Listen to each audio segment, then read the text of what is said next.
Have you ever found yourself saying yes to something, and the moment the word left your mouth, you regretted it? Maybe it was a favor for a neighbor that drained your entire afternoon, or a phone call you answered out of politeness, even though you were in the middle of enjoying your quiet time. If so, you're not alone. Many of us, especially after 60, are so used to taking care of everyone else, we forget that we get to take care of ourselves too. There's this idea floating around that being kind means being endlessly available. But the truth is, peace doesn't come from saying yes to everything. It comes from protecting your time, your energy, and your emotional space. And how do we do that? By setting boundaries, not harsh walls, but gentle fences that say, I matter too. So today, we're going to talk about how to set those boundaries with grace, confidence, and clarity, so you can finally protect your peace and live the life you've worked so hard to enjoy. Whether it's with family, friends, neighbors, or even yourself, boundaries are one of the most powerful gifts you can give to yourself in this chapter of life. Let's start with something that sounds simple, but can be surprisingly hard to do: saying no without guilt. Now I get it. For decades, many of us have been caretakers. We've raised children, helped aging parents, supported our spouses, worked jobs, volunteered. We're used to being the go-to person. So when someone asks us for something, saying no can feel like we're letting them down. But here's the thing: saying no doesn't mean you're being rude. It means you're being honest. And that honesty is what protects your energy. Let's say a friend calls and wants to chat for an hour, but you were planning to take a walk, read a book, or just sit quietly with your tea. You don't need an excuse. A simple, kind, and firm response like, I'd love to catch up, but right now I need some quiet time. Let's talk later, is enough. You're not rejecting the person, you're honoring your needs. The beauty of being this age is that we've earned the right to be selective with how we spend our time. We don't have to apologize for wanting peace. And the more you practice saying no, the easier it gets. You start to notice that people still respect you. In fact, they might even admire you for knowing your limits. Now, let's talk about another big one: protecting your quiet time. In this fast-moving world, peace and silence are precious and rare. Maybe your mornings are your favorite time of day. You enjoy that first cup of coffee, watching the birds, maybe listening to some music, or just taking in the stillness. But then someone calls, or pops by, or expects you to jump into something. And just like that, your calm morning is gone. This is where a boundary becomes your best friend. You can let your loved ones know, gently but clearly, that your mornings are sacred. I don't answer the phone before 10. Or, I take the first hour of the day for myself. Most people will understand, and the ones who don't, that's okay. They'll adjust. You don't have to explain it, justify it, or feel bad. That time is yours, and protecting it isn't selfish. It's self-respect. A woman I know, Carol, she's 67 and recently retired. She told me that after years of raising kids and caring for her husband, her mornings were always about everyone else. But now, she's made a rule for herself: no emails, no phone calls, no obligations before 9:30. Just quiet.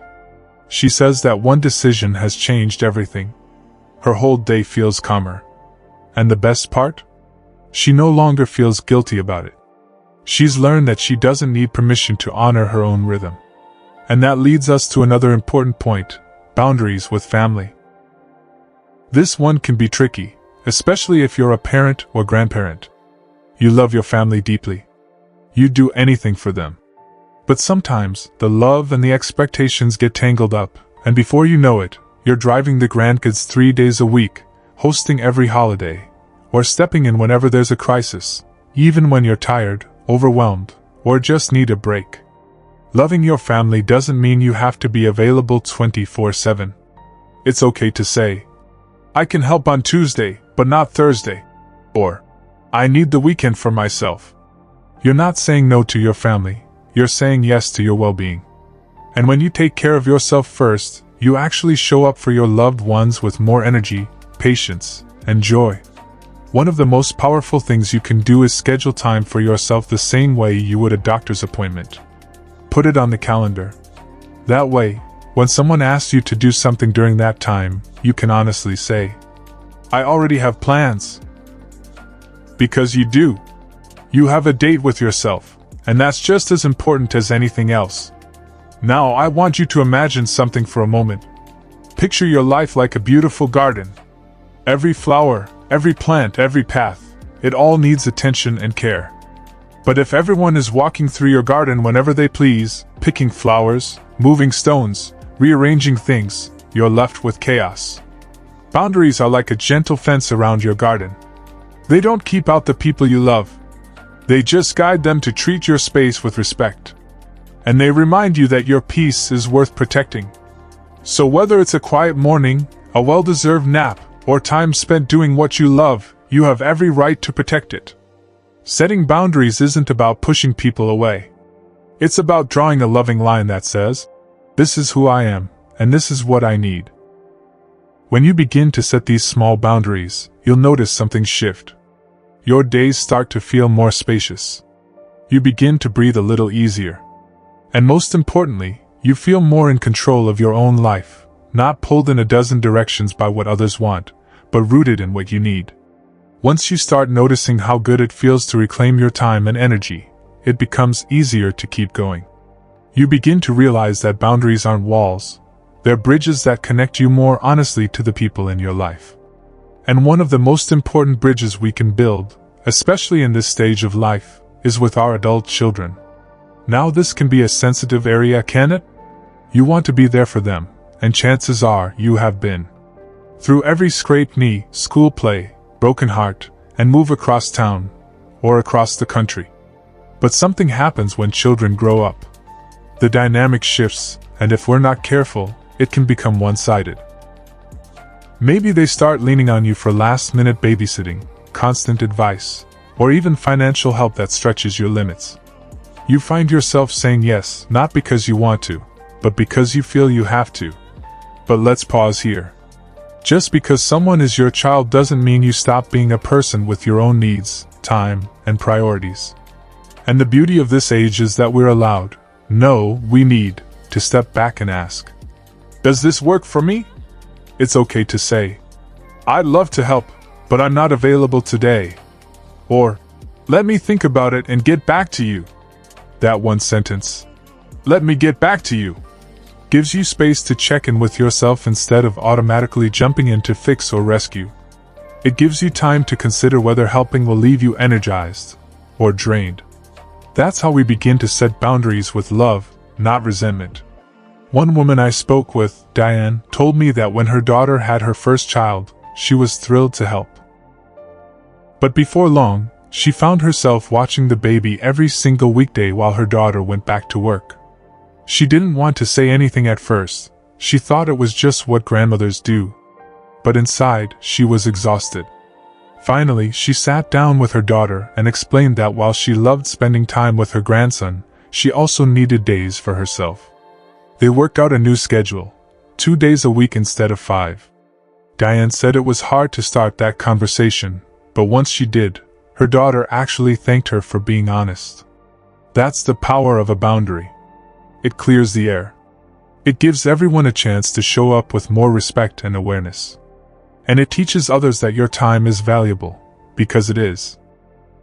Now, let's talk about something a little different, boundaries with negativity. And I don't just mean with other people.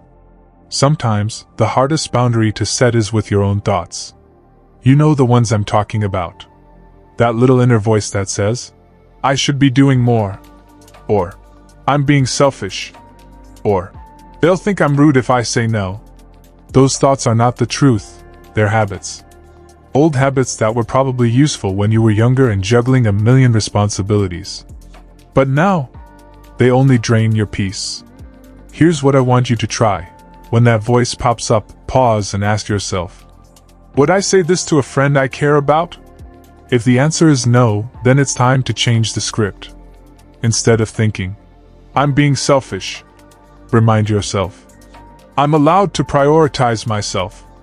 Instead of thinking, "They'll be upset," try, They'll understand if they care about me. It takes practice, but the more you choose kinder, stronger thoughts, the more natural it becomes. You start to notice when your peace is being interrupted, and you get better at protecting it, whether it's from someone else's expectations or your own inner pressure. And of course, not all boundaries are about saying no. Sometimes, they're about creating space to say yes to what brings you joy. Maybe that means carving out quiet afternoons for painting or gardening. Maybe it's joining a walking group, or just sitting on the porch with a good book.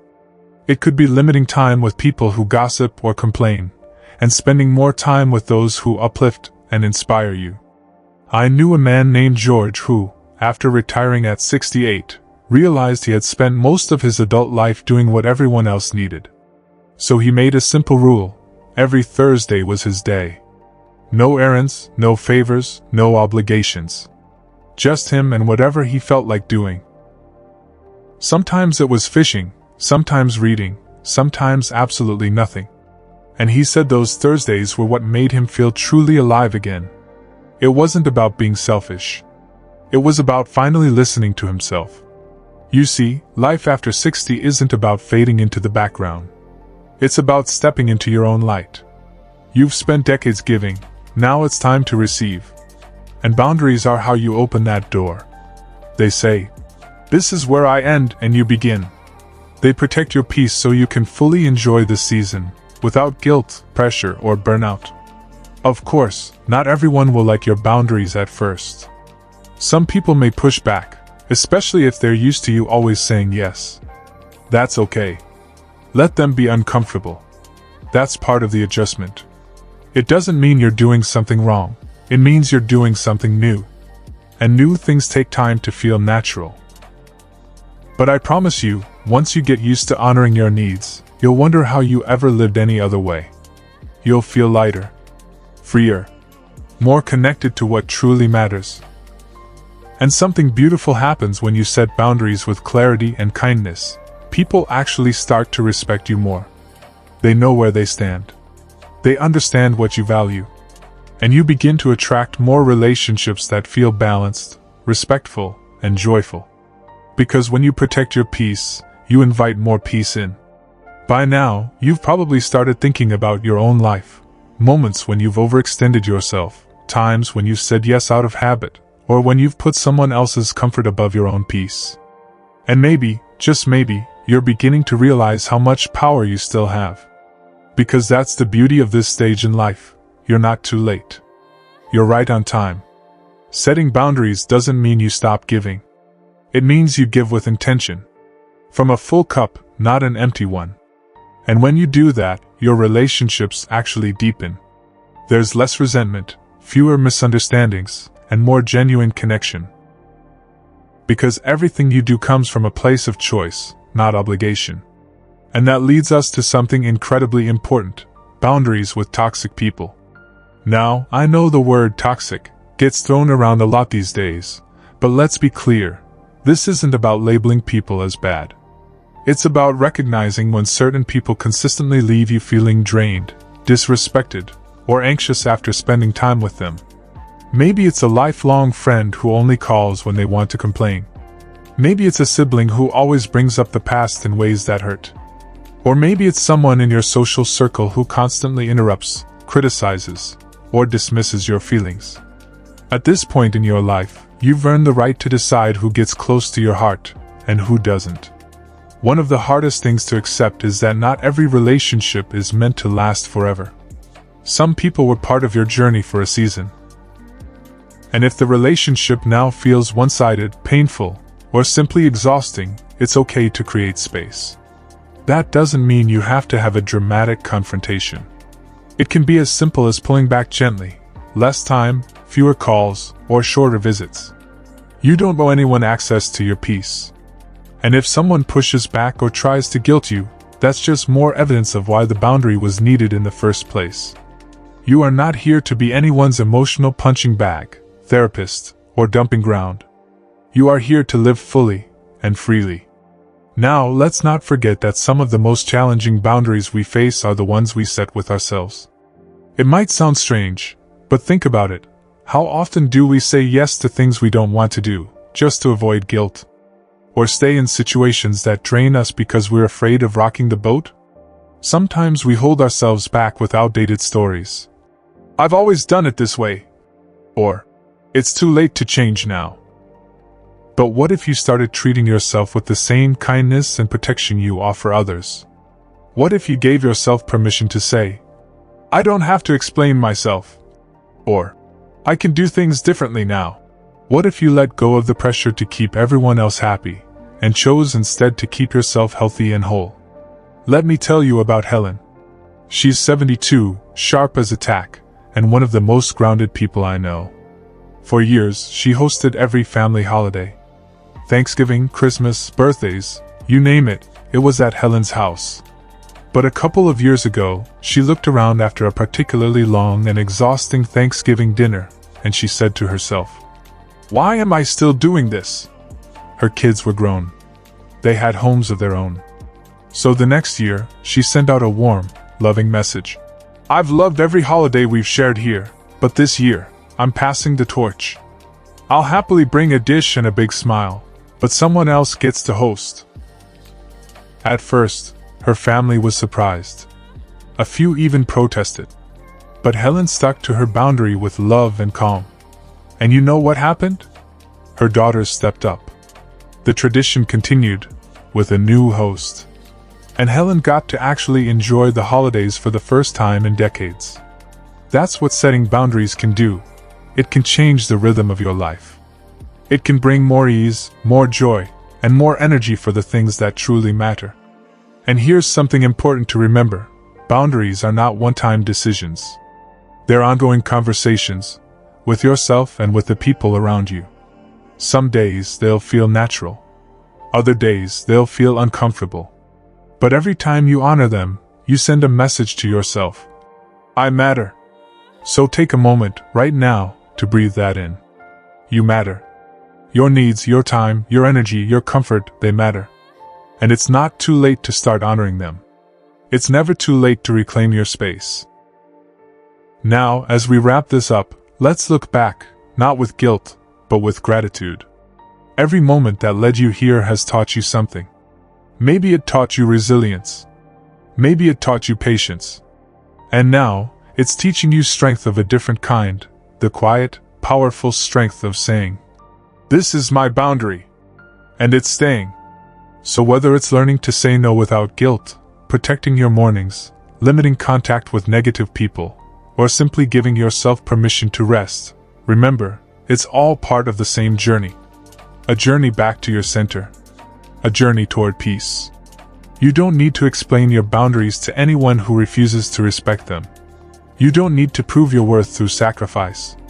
You don't need to keep the peace at the expense of your own. You deserve a life that feels calm, not chaotic. Spacious, not suffocating. Empowered, not drained. And setting boundaries is how you create that life. One choice, one conversation, one kind but firm, no, at a time. So now I want to hear from you. Have you set a boundary recently that helped you feel more at peace? Or is there one you're still working on? Share it in the comments. I'd love to hear your story. You never know who you might inspire.